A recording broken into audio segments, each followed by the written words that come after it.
Talk about getting results at the gym. Even the French judge would go, I like it. Sorry it's been a while since my last video here. I was busy setting up myself on Twitch. If you would like to join me for a live workout or just a chat, come and see me there. I'll put a link below. Boys, come on. Do you go to the gym on a regular basis but aren't seeing desired results? I've been there. It can be frustrating. There are 5 things that you might think about to optimize your training. 5, 4. Number 1, goal and focus. Being clear on what you're trying to achieve will not only help you to stay motivated, but also will help you in selecting tools to get there. Instead of saying something vague like, I want to get fit, be specific. Do you want to run a marathon or a sprint? Are you interested in lifting badass weights as a goal, or are you mostly focused on body recompositioning? Whether you're doing weights or cardio, there are different approaches, rep ranges and rest intervals that will apply depending on whether you're focused on strength, endurance or muscle growth. Be clear on your time frame. For instance, if you're looking to slim down, is it for a specific event, or are you looking to learn new behaviors for a lasting change? Being purposeful applies at a more granular level as well. Knowing what your training program and each exercise are designed to achieve will propel your success. Also, try to focus on one thing at a time. In my case, in bodybuilding, it's either growing muscle or losing fat. It's extremely hard to achieve both, and one can interfere with another. Lastly, know the reason why you're training every session throughout the session. Just showing up at the beginning of the session is not enough. Stay tuned for the whole workout. Your nervous system plays a massive role in training, and for the duration of your session, you want your nerve-to-muscle signal to be on point. Use your session almost as meditation practice. Are you finished, Mr. Slade? No, I'm just getting warmed up. Number 2, consistency. You need to have a plan which will take you to your end destination. Then you've got to stay true to it. It may take you weeks, months or years to get there. Be realistic about it and keep chipping away each day. In the long run, being consistent is the key. For instance, with muscle growth, we're talking at least 3 sessions a week, each week for months or years. With fat loss, you have to be consistent with your nutrition and training routine. With strength and endurance, it's all about incremental improvement over time. To stay on track, you can't always rely on your motivation, and being solely dependent on your self-discipline is exhausting. This is where it's important to have habits and a routine that align with your goal to rely on those low days. One of my favorite books is Atomic Habits. Check it out for some habit building tools. To reiterate, it's not all about discipline. It helps, but what you need to focus on is instilling a certain behavior at a deeper level, where you no longer need to make a decision each time and there is less chance for your monkey brain to prevail. It just becomes a thing you do.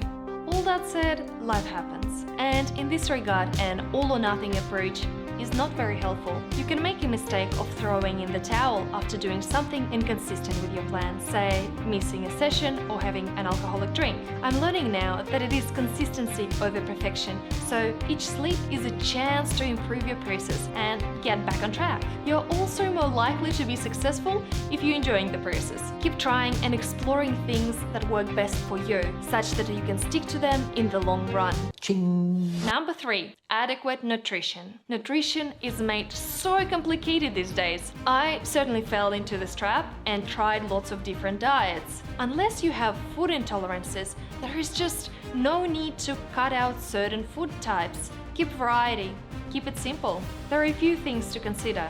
Firstly, ensure you're eating enough protein. If you're training at the gym, general advice would be 2 grams of protein per 1 kilo of body mass, and spread it evenly throughout the day within 3 to 4 hour windows between each intake. Secondly, include various fruit and vegetables with each meal to ensure you have micronutrients coming in and enough fiber to make your gut feel happy and keep you fuller. Thirdly, include some fats and carbs. Carbs are essential to fuel your training. Whether it is a weight session or a cardio session, I can't emphasize more the importance of eating a sufficient amount of carbs. Mostly because I have personally experienced drawbacks of not having enough of them, which led to muscle loss and stalled training. Lastly, have some fun food every now and then. Personally, I got rid of rules saying that I can't eat specific things. From my experience, more you restrict, more likely you are to develop cravings. I tend to ensure that most of my meals are real food and then can include some fun things like ice cream or an occasional pizza, as long as they sit within my calorie budget. Speaking of which, how much food should you be having? I'd like an answer to the question, Judge. On one end of the spectrum, you might not be eating enough to fuel your training. You can't be in deficit calories month after month because your body adapts to it, such that some of your important bodily functions start getting compromised. Not just lack of muscle growth, but also things like worsening immunity, bone density, and so on. You might be hitting a plateau because your body doesn't have enough building blocks, so you need to pump more fuel into your system. On the other hand of the spectrum, you might be eating way above your energy requirements, thinking, I train, so I can eat as much as I want. This is totally fine if you're in a building phase, but counterproductive if you're trying to improve your body composition. You might also think that it doesn't matter how much you eat as long as it's good stuff. This is simply not how it works. Any food consumed beyond your calorie needs is going to be stored as fat. There are a few ways you can work out your calorie requirements. One, getting DEXA scan, which measures the amount of your lean and fat mass, or wearing a calorie tracker, like a watch or a ring for 24 hours and using that information as a starting point. It's important to understand what that baseline is, whether you want to improve your body composition or to ensure you have enough fuel in the tank to perform at your best.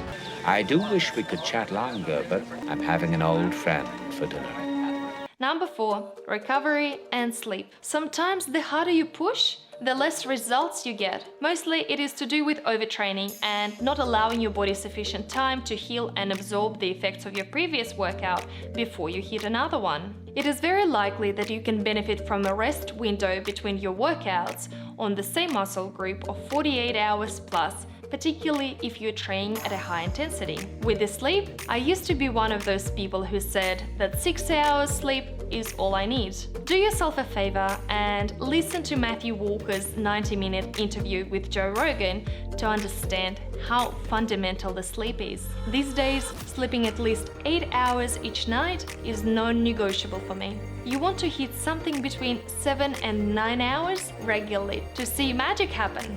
Lack of sleep below 7 hours a day is linked to a hindrance in fat loss and muscle mass gain. So cutting your sleep down to 6 hours and getting up early to go to the gym might not be the best thing to do after all. Serenity now!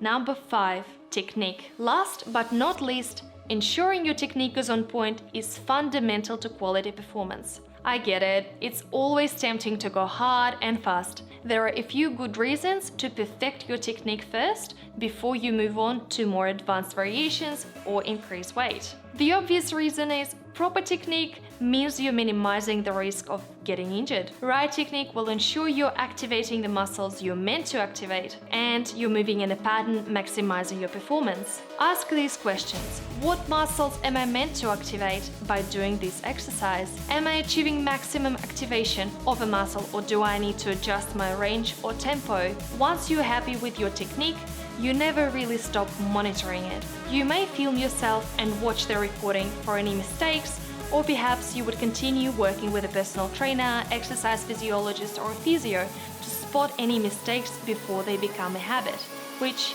will be much harder to fix once they do. I don't trust this kid any further than I can throw him. Well, with your bad knee, Ed, you shouldn't throw anybody.